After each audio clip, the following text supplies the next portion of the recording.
Donc, le sujet de mon mémoire, c'est sur la gestion d'après-carrière des sportifs professionnels. Donc, je vais interroger quelques joueurs enfin quelques membres du Loup. Je vais essayer d'avoir un peu de tous les milieux, donc, enfin, de toutes les étapes de la carrière, on va dire, avec notamment des jeunes du centre de formation. Si possible, je vais essayer de faire un ou deux joueurs pro et ensuite des membres du staff qui se sont déjà reconvertis Ok. dans le milieu. Donc le thème, la problématique, c'est l'impact de l'entourage sur le sportif dans ses choix de carrière. Donc la première question, c'est quelles sont les personnes de ta famille qui ont influencé tes choix de carrière? Les personnes, si je devais les nommer de façon assez précise, ce serait compliqué. Après, je dirais que c'est ma famille en général, parce que j'ai fait le choix, et même si ça aurait pu être différent à certains moments de mon évolution rugbystique et voilà, sur différentes années, j'ai toujours fait le choix de rester dans la région. Moi, j'ai fait mes classes à Villeurbanne, à Lasvel. J'ai eu la chance de vivre des aventures sympas pour un petit club parce qu'on avait des équipes de jeunes on était très équipés, très costauds, on jouait à des finales et voilà, c'était top. Après, comme tout jeune un peu prometteur de l'époque, je suis parti à Bourgoin. Et de Bourgoin, voilà, il y a eu une belle saison aussi parce qu'on a encore fait une finale Crabos, mais après sur la projection à plus moyen terme, c'était un peu compliqué pour moi pour diverses raisons. Du coup, je suis venu tout de suite au Loup. Et à partir du moment où j'ai signé mon premier contrat pro en 2003, à partir du moment où j'ai été au Loup, c'est ce qui a engendré ma fin de carrière, plus ou moins toujours. Ça a été toujours plus ou moins en dents de scie avec des blessures récurrentes, etc. Ça a été un peu compliqué sur ces aspects-là. Mais j'ai eu malgré tout des périodes on va dire de compétition où j'étais performant, ce qui m'a donné quelques opportunités pour partir ailleurs qu'ici à Lyon. Et voilà, le fait d'être dans un cercle familial assez fort avec mes parents, mes sœurs, cousins, cousines, etc. Quelque chose d'assez construit d'un point de vue familial, tous sur un même lieu à Villeurbanne. Ça a fait partie des choses qui ont fait que j'ai jamais eu envie de partir et toujours de rester ici et de m'inscrire dans la continuité de ce club de Lyon. Ok. L'impact de ta famille sur ton choix, par exemple, de faire du rugby, comment tu l'évaluerais? Moi, en fait, mon père, c'est un ancien joueur de rugby. Donc, il a joué au Loup aussi quand il était jeune, jusqu'à une vingtaine d'années. Après, bon, c'était une autre époque, hein, c'était entre les années 60 et 70. Il est de juin 50, mon père, donc entre 10 et une vingtaine d'années, il a joué ici au Loup. Voilà, je crois que c'est un jeune. Enfin, ce que lui m'ont dit, mais il aimait un peu raconter ces trucs, mais ce que tous ses collègues, tous ses copains de l'époque m'en disent aussi, c'est que c'était en gros un très fort potentiel avec beaucoup de qualité. Voilà, après il était, je pense, pas très travailleur sur cet aspect-là. C'est quelqu'un de travailleur dans la vie, mais il n'avait pas trop envie de se faire mal à l'entraînement, d'aller à l'entraînement s'il pleuvait. Enfin, c'était une autre époque, bon bref. Du coup, il a rapidement basculé au rugby à 13. Parce qu'à l'époque, il y avait un peu d'argent au rugby à 13 et pas à 15. Donc il a joué à l'époque à ce qui est aujourd'hui le Lyon-Villeurbanne 13. À l'époque, c'était Villeurbanne 13. Voilà, il gagnait, je crois, l'équivalent de son salaire de l'époque. Il était maçon et goutier, il bossait à la ville. Donc quelque chose qui correspondrait, je sais pas, à 1300, 1500 euros maintenant. Voilà, donc moi quand est arrivé l'âge de faire du sport à 6 ans, il m'a tout de suite parlé du rugby. Sur la première année, les premiers mois, j'ai fait de la lutte gréco-romaine. Pourquoi, je sais pas. Et puis après, c'est revenu dans un coin de ma tête. Voilà, c'est une histoire paternelle. J'habitais à 300 mètres du siège de Lasvel à pied. Et donc voilà, c'était parti. Il m'a poussé un peu, pas poussé, mais il m'a suggéré en fait d'essayer le rugby. C'est ce que j'ai fait. Voilà, à côté de chez moi, mes parents se sont rapidement pris au jeu. Et puis voilà, pour moi c'était parti, pour eux aussi, parce que j'ai commencé en 90, saison 90-91. Et eux, en 2001, ils lâchaient, mon père était retraité déjà, et ma mère lâchait son boulot pour devenir gérante du siège. Donc voilà, en gros une dizaine d'années pour s'installer vraiment pleinement dans le club, eux dans le club et moi dans le rugby, quoi. D'accord. Donc, à quel âge, t'avais quel âge quand ta mère s'est impliquée dans... En 2001, j'avais 17 ans. D'accord. Voilà. Donc, Enfin, elle s'est impliquée, c'est devenu son travail parce que ouais. depuis un bout de temps, il y avait une espèce de structure qui gérait toutes les animations du club, ça s'appelait le comité des fêtes. Donc assez rapidement, au bout d'1 ou 2 ans de pratique, donc les années 91, 92, 93 peut-être, ils ont rapidement commencé à faire partie de ce comité. Ma mère était dirigeante, elle faisait les papiers, enfin voilà. D'accord. Donc rapidement, ils se sont investis dans la vie associative du club. Ouais. Ok. Mes parents, mes soeurs venaient voir les matchs. J'ai ma grande sœur qui a fait des études d'infirmière, qui elle aussi après a essayé de donner un peu de sa personne pour pouvoir accompagner. Enfin voilà, comme ça se fait dans les petits clubs, quoi. Chacun, en fonction de ses compétences et de ce qu'il peut apporter, il essaye de donner un petit peu pour faire en sorte que l'ensemble soit cohérent, quoi. Et avec le recul, tu dirais que quelle priorité t'as transmis ta famille le rugby, l'école, Non, non, enfin, là on parle exclusivement de rugby, mais le rugby c'est comme peut l'être aujourd'hui pour mes filles la danse. C'était un loisir, c'était un endroit où j'allais pour m'amuser. Et voilà, du coup j'avais des copains, mais c'était pas une priorité du tout dans notre vie quotidienne. Évidemment, c'était l'école, ramener des bons résultats scolaires, se tenir à carreau, voilà, enfin c'était la priorité, elle était clairement là. Le rugby c'était un jeu. Ça a évolué vers autre chose bien plus tard. Ouais. D'accord. Ensuite, donc justement, pour rebondir sur l'école, quel impact a eu ta scolarité sur ta carrière? Bah, du coup, assez rapidement, oui et non, mais elles ont été quand même assez étroitement liées parce que moi, comme je te le dis depuis tout à l'heure, je suis Villeurbanais, donc j'ai fait ma primaire dans l'école de quartier. Ensuite, je suis allé au collège de secteur. Voilà, je dépendais de ce collège-là, au collège Mauvert à l'époque, qui a changé de nom depuis. Et puis en fait, le rugby se passait plutôt pas trop mal pour moi, on va dire. J'étais plutôt petit, ce que je pourrais appeler maintenant que je suis de l'autre côté de la barrière. Je faisais partie des joueurs dominants à la fois de mon équipe, mais aussi voilà du secteur un peu du Rhône, voilà. Et du coup, il y a Jean-Henri Thubert qui par la suite a été mon entraîneur ici, qui m'a fait signer mon premier contrat pro au Loup et qui a été mon premier entraîneur ici au Loup, qui avait créé une petite section sport-études en face de l'ancien stade de match, donc le stade Villarmet au collège Grignard. Et voilà, c'est quelqu'un de passionné, c'est quelqu'un de passionnant aussi, donc il avait su fédérer tout un microcosme autour de sa petite section sport-études et il en avait fait vraiment un espèce de passage obligé pour tous les jeunes qui aspiraient à progresser en tout cas et à évoluer à un bon niveau rugbystique. Donc j'ai fait ma dernière année de collège du coup au collège Grignard, donc j'ai changé de collège pour pouvoir aller là-bas au sein de la section sport-études et à partir de ce moment-là, les études et le rugby ont été imbriqués l'une dans l'autre, intimement liés, voilà, sport-études quoi.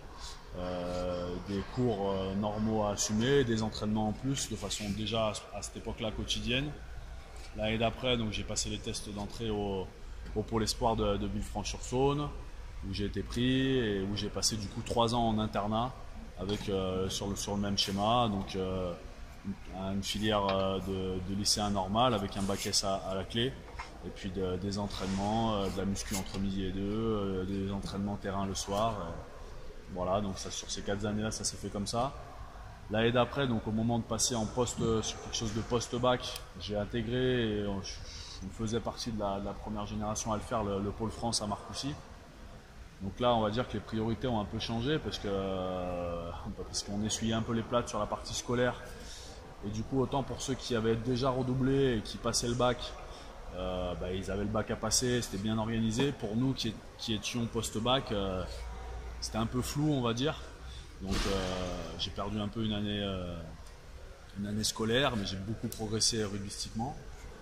Voilà, et après je suis redescendu à Lyon. Donc là, c'était cette année-là où j'étais à Bourgoin. Je suis redescendu à Lyon, à la fois pour les études, mais aussi j'ai signé au Loup.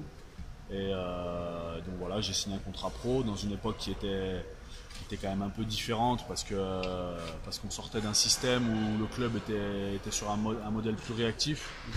On s'entraînait parfois le soir, on s'entraînait parfois entre midi et 2 pour permettre à tous les hommes que moi j'étais jeune mais que je côtoyais qui bossaient de pouvoir bosser sur des demi-journées. On s'organisait comme ça. On avait notre capitaine Philippe Delannoy qui était prof de sport voilà, dans le 8e. On avait Mathieu Caddy qui est un de nos deuxième lignes qui était architecte. Enfin voilà, il y avait beaucoup de joueurs qui étaient plus réactifs. Et moi du coup ça m'a permis de continuer un peu mes études après une année perdue entre guillemets à Marcoussis. Voilà, donc j'ai commencé un cursus dans le génie civil. Et puis j'ai passé un peu les premières étapes sans trop d'encombre, ça se passait plutôt bien. J'avais un cursus aménagé où je faisais un peu moins que les autres, mais je faisais quand même.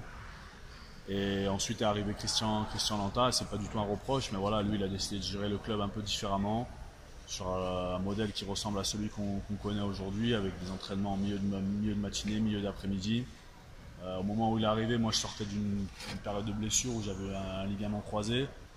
Donc voilà, je me suis trouvé un peu à la croisée des chemins entre guillemets, où il fallait faire un choix entre continuer les études et rater les entraînements en revenant de blessure en tout cas, ou remettre un vrai pied sur l'entraînement et me donner la chance de continuer mon histoire rugby et au loup. Et du coup j'ai fait plutôt ce choix-là. Aussi certainement parce que le cursus sur lequel j'étais, même s'il n'était pas inintéressant, voilà, je sentais que c'était pas là-dedans que j'allais faire ma vie future, quoi. Je faisais ça un peu par défaut plus que par conviction. Ok. Voilà. Ok. Est-ce que parmi tes amis ou connaissances, il y a des personnes que tu pourrais citer qui ont influé sur par exemple ta reconversion ou même les études que tu as faites, que tu avais envisagées à l'époque? Non, après, il n'a pas vraiment influé, mais c'est quelqu'un avec qui j'ai une relation un peu spéciale. C'est le parrain de ma plus grande fille, et c'est surtout depuis ces années, voilà, toutes les années que j'ai décrites là sur toutes ces années sport-études, c'est quelqu'un avec qui j'ai été tout le temps, tout le temps, à tous les instants. C'est un garçon qui s'appelle Michael Campeggia, qui est de Mions, lui à la base. On s'est croisés du coup à Villeurbanne, à Lasvel. Lui, il était déjà au collège sport-études dont je t'ai parlé. Voilà, il était en 4e. Moi, j'ai rejoint en 3e. On n'était que 2 dans toute la masse des rugbyman à faire de l'italien. On était en classe ensemble d'italien. Enfin, on était en classe ensemble, mais on se retrouvait du coup, je sais plus, c'était 2, 3, 4 heures par semaine, tous les deux dans la même classe. Et voilà, on s'est liés d'amitié. Quand on est parti l'année d'après à Villefranche au Pôle Espoir, et ben on était les 3 années systématiquement dans la même chambre. Avec la dernière année, il y avait qu'une chambre de 2 pour les sports-études. C'est nous qui l'avions parce que tout le monde savait qu'on était très fusionnels. Donc voilà, il a pas vraiment influencé parce qu'il m'a toujours écouté et laissé faire ce que j'avais envie de faire. Mais c'est quelqu'un voilà, qui a compté tout au long de ce parcours rugby scolaire. Et voilà, c'est quelqu'un que je vois encore parce que c'est le parrain de ma fille et c'est quelqu'un qui compte beaucoup pour moi. Ouais. Après, dans la période de reconversion, voilà, la personne que j'ai envie de citer, c'est Guy Mathelon. Parce que dans mon cursus de génie civil, j'ai eu à faire des stages en entreprise que j'ai fait chez lui, donc au sein de la société Serpollet. Et c'est au moment où j'ai dit, voilà, c'est la blessure de trop, donc c'était en mars 2012. C'est la blessure de trop, je vais passer à autre chose parce que ça devenait plus gérable et moi je portais beaucoup de honte par rapport à toutes ces blessures, voilà, au fait de ne pas pouvoir répondre présent, etc. Du coup, c'est la première personne qui m'a tendu la main et qui m'a dit nous, chez nous, les portes sont grandes ouvertes pour toi et on te propose quelque chose, il n'y a aucun problème, quoi. Donc voilà, Michael Campeggia plutôt en fil rouge et Guy Mathelon plutôt sur le fait de m'avoir donné une opportunité dans un premier temps. Voilà, et après le retour au club s'est fait par le biais d'une discussion entre 2 personnes qui comptent aussi et voilà, c'est Romain Loursac, Jean-Philippe Agère, donc ils faisaient le point, ils discutaient de moi, ils disaient GG il en est où, enfin Romain qui est mon ami du loup, qui est le parrain de ma 2e fille, voilà, et qui bosse dans le cadre de son cursus scolaire de médecin, qui bossait à l'époque avec Jean-Philippe. Jean-Philippe lui demande alors GG il en est où? Romain lui dit il a arrêté, enfin il va arrêter, en tout cas j'allais arrêter chez Serpollet, c'est pas son truc, il va essayer de faire lancer une activité photo. façon un peu plus soutenue. Et Jean-Phil voilà, lui a dit ok, qu'il fasse, mais on va lui refaire mettre un pied dans le club, on va le reprendre. Voilà, c'est quelqu'un qui a compté au club et qui peut nous apporter quelque chose. Donc voilà, c'est une discussion entre ces deux personnes-là qui a fait que je suis revenu au Loup. Donc voilà. Ok.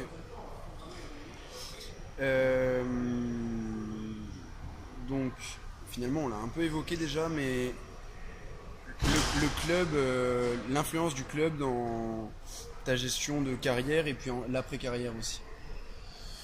Bah, sur la gestion de carrière, c'est ce que je te dis, tu vois. Moi aujourd'hui, j'ai pas d'animosité ni de rancœur par rapport à tout ça, mais j'ai quand même j'ai une certaine frustration parce que ça a été pas mal. Il y a beaucoup de gars qui s'ignoraient pour faire comme ça une dizaine d'années de rugby pro, en Pro D2, une saison de top 14, se régaler, etc. Mais ça aurait pu être mieux. Donc voilà, après c'est la faute un peu à pas de chance, c'est la faute à des enjeux, même si quand on n'est pas dans le milieu, on peut se dire que c'est un peu déconnecté de la vie réelle. Mais les enjeux, faire jouer un mec blessé, le mec en question c'est moi, et moi je suis jeune, et moi je dis ok, rendre service à l'équipe, un peu toujours la volonté de bien faire. Et du coup après les années passent et tu te rends compte qu'en fait tu as empiré des trucs qui auraient pu être entre guillemets guéris, et finalement maintenant c'est plus le cas. Donc voilà, ça laisse un petit goût amer sur cet aspect-là, mais malgré tout, ça c'est voilà pour contrebalancer un peu le truc, il y a cet aspect-là qui est, je te dis, j'ai de rancœur envers personne et surtout pas envers le club. Mais d'un autre côté, je me dis que si j'avais eu la carrière que j'ai eue, c'est-à-dire faite de haut et de bas, de haut sur des périodes plutôt réussies au niveau rugbystique et de bas avec toutes ces blessures, parce que j'en ai beaucoup, j'ai été beaucoup à l'arrêt, et que j'avais fait ça peut-être dans d'autres clubs ou dans différents clubs en ayant bougé entre temps, certainement aujourd'hui je ne serais pas là où je suis, au poste que j'ai et dans lequel je me régale. Et voilà, enfin, en gros ce que je veux dire c'est que la fidélité que j'ai eue envers le club, l'engagement que j'ai mis aussi parfois un peu au détriment de ma santé, de mon potentiel de santé, du coup ça, à la longue ça a quand même pas payé, parce que j'ai jamais fait ça pour que ça paye, mais il y a quand même un retour de l'ascenseur voilà, le club a quand même fait un retour de l'ascenseur par le biais des personnes que j'ai citées précédemment, qui sont des personnes importantes du club. Et voilà, quand ils ont parlé aux personnes qui prennent vraiment les décisions, donc le président, quand j'ai réintégré le staff, Tim Lane, Olivier Azam, Pierre Mignoni quand il est arrivé, voilà, ça leur a fait sens, parce que je pense qu'ils connaissent un peu toute cette histoire. Il y a des histoires plus graves que ça, mais voilà, c'est quand même une histoire qui a une certaine part de frustration et de choses qui ont été un peu mal faites, on va dire. Ok. Est-ce qu'il y a des conseils que tu aurais aimé avoir avec le recul? Ouais, en fait, déjà, je pense c'est d'être bien orienté. Enfin, ça n'a rien à voir avec le rugby, mais en fait, on est focalisé quand on est jeune sur quelque chose du très normé, sur la partie scolaire, on va dire, passer un bac, etc. Et avec du recul, tu vois, je te disais que j'ai fait génie civil un peu par défaut. Je me suis découvert quasiment au moment où j'ai arrêté mes études de génie civil, une vraie passion, un vrai attrait pour la photo. Et je me dis que si j'avais su révéler ça plus tôt, ou si on m'avait aidé à révéler ça plus tôt, certainement j'aurais fait un cursus différent. Et certainement j'aurais fait un cursus que j'aurais terminé parce qu'il m'aurait passionné. Et voilà, il y a forcément un peu pas de regret, parce que maintenant j'ai une situation où je suis très bien, mais ouais, je me dis que peut-être en voulant trop normer, peut-être l'école aujourd'hui est un peu différente, mais en voulant trop normer les choses, peut-être qu'on passe à côté de choses qui sont intéressantes, quoi. Voilà, c'est plus ça, quoi, réussir un peu mieux mon orientation scolaire. Et du coup, bosser pour de vrai et pas par c'est pas une obligation, c'était pas une obligation pour moi à l'époque, mais Je me voyais mal, même si je commençais à gagner ma vie, à la gagner correctement, à dire à mes parents à 21, 22 ans, ouais, je ne veux plus aller à l'école parce que je veux jouer au rugby. Mais si j'avais eu quelque chose qui me plaisait à côté, j'aurais pu m'armer sur 2 fronts, continuer à progresser au rugby, faire des études, je sais pas, dans l'audiovisuel d'un autre côté, et boucler les deux, quoi, vraiment. Donc voilà, plus un petit défaut là-dessus, quoi. Si je devais me mettre le doigt sur quelque chose, un petit défaut de conseil là-dessus, quoi. Sur le fait de, ouais, un bac S c'est bien, j'ai eu un bac S, ça m'apporte rien, quoi. Enfin, si, une façon de penser, ouais, je sais pas, mais peut-être ouais, être capable de dire concrètement ce qui va me plaire, c'est ça. Après, je sais que c'est peut-être dur pour certains jeunes parce qu'ils sont pas assez matures, etc. Moi, je pense faire partie des gens qui sont curieux et intéressés par beaucoup de choses. Et voilà, je pense que ça manque un peu, ça. Et tu penses que c'est ton implication dans le rugby qui a pu te faire passer à côté de cette passion Non, c'est que j'ai découvert, non, ça non, c'est que j'ai découvert sur le tard. Mais voilà, j'ai acheté un appareil, j'étais frustré de la façon dont je m'en servais, des résultats que je voyais quand je comparais. Et dans un monde où on est baigné d'images tout le temps, à la télé, sur nos portables, voilà, on voit des images tout le temps, plus belles que les unes que les autres. Et voilà, c'était ça qu'en fait qui a nourri en moi l'envie de progresser, d'apprendre, techniques de prise de vue, techniques de traitement, etc. Mais non, c'était pas du tout lié au rugby ouais, c'est pas mon implication dans le rugby qui m'a fait passer à côté de ça. Est-ce qu'il y a des conseils ou des décisions que tu as prises que tu aurais aimé éviter? Ouais, bah, c'est ce que je te disais. Je pense que voilà, il y a des joueurs qui se blessent plus que d'autres pour plusieurs raisons. Le premier, c'est le potentiel physique. Il y a des garçons qui courent plus vite que d'autres, il y a des garçons qui sont plus solides que d'autres. Ça fait partie aussi du potentiel, je vais dire, un peu génétique, quoi. Certainement que j'étais plus fragile que d'autres joueurs. Chouchou, par exemple, c'est un bon exemple, il n'était jamais blessé. Mais d'un autre côté, j'ai quand même fait des erreurs, ou en tout cas, on m'a pas empêché de faire des erreurs qui font que, malgré ce petit défaut peut-être que j'avais à la base, j'aurais pu quand même passer à travers les mailles du filet sur certaines de ces blessures, quoi. Ce que je te disais tout à l'heure, jouer blessé alors que tu es jeune, que tu arrives, que tu n'es pas vraiment prêt, tu joues avec des mecs qui sont déjà costauds. Et toi, tu viens te frotter à eux avec toute la bonne volonté du monde, sans être, en étant un peu blessé. Voilà, des délais de repos, le club en termes de structuration. Et une fois de plus, je jette la pierre à personne, mais on était sur une autre époque, quoi. Si on voulait voir le kiné, il venait une fois par semaine après l'entraînement, sinon il fallait aller à son cabinet, sinon on ne le voyait pas. Moi, je suis arrivé au Loup blessé, je m'étais luxé une épaule voilà, juste avant d'arriver au Loup, opéré. Et ma rééducation, si ça n'avait pas passé moi des coups de fil pour savoir où est-ce que je dois aller, etc., sinon personne ne me disait ce que je devais vraiment faire, quoi. C'était une autre époque. Mais ouais, certainement que j'aurais pu faire mieux et pu éviter certaines casseroles, quoi. Ok.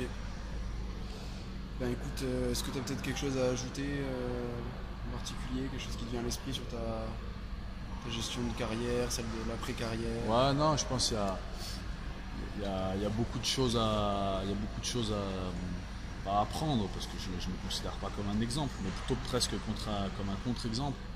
Voilà, Stéphane Verret m'avait demandé de raconter un peu tout ça là, il y a 2 ans au jour du centre de formation. C'est vrai que sur le coup, c'est des mots c'est une histoire c'est pas une histoire grave, mais c'est quelque chose qui peut un peu, faut qu'on fasse attention, etc. Mais après, ça leur passe au-dessus et c'est dommage parce que je suis sûr que dans les jeunes que là on a aujourd'hui, il y en a d'autres qui vont faire les mêmes types d'erreurs que moi et qui vont se retrouver dans les mêmes impasses, même si moi ça s'est bien fini grâce à toutes les personnes que j'ai citées. Mais voilà, il peut-être faire un peu plus de prévention, et on leur demande beaucoup, c'est vrai, sur le terrain, sur beaucoup de choses. Et voilà, qu'ils soient eux un peu plus, qui maîtrisent un peu plus ce qu'ils sont en train de faire, et qu'ils soient voilà, plus acteurs de leur histoire, quoi. D'accord. Eh ben écoute, merci d'avoir participé à cet entretien et c'est à peu près tout ce dont j'avais besoin. Là, j'ai pas mal de matière à analyser et si tu veux, si ça t'intéresse, je peux redonner les résultats de mon mémoire, mes conclusions. Et voilà, Ok, merci Colin, pas de soucis.